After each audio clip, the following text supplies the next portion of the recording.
விவேக் 1987 பாலச்சந்தர் இயக்கத்தில் மனதில் உறுதி வேண்டும் என்ற படம் மூலமாக அறிமுகமானார்.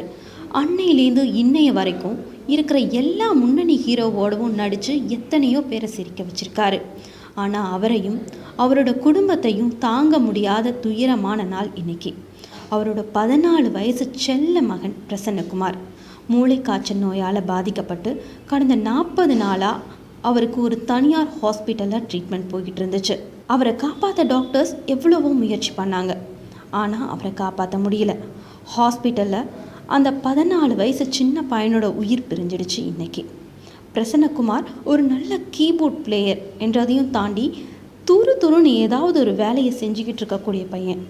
என்னை அறிந்தால் படம் ப்ரீமியர் ஷோக்கு விவேக் அவரோட குடும்பத்தோட எங்கள் இந்தியா கிளிட்ஸ்க்கு வந்திருந்தார்.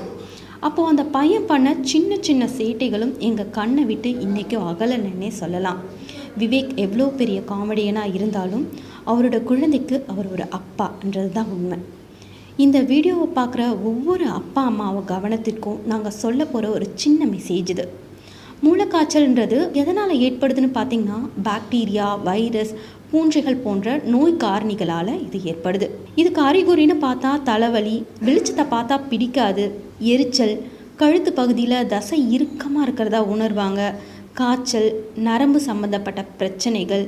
இதில் ஏதாவது ஒன்று உங்கள் குழந்தைகள் சொன்னாலோ இல்லை உங்களுக்கு இருந்தாலோ அதை அலட்சியப்படுத்தாதீங்க.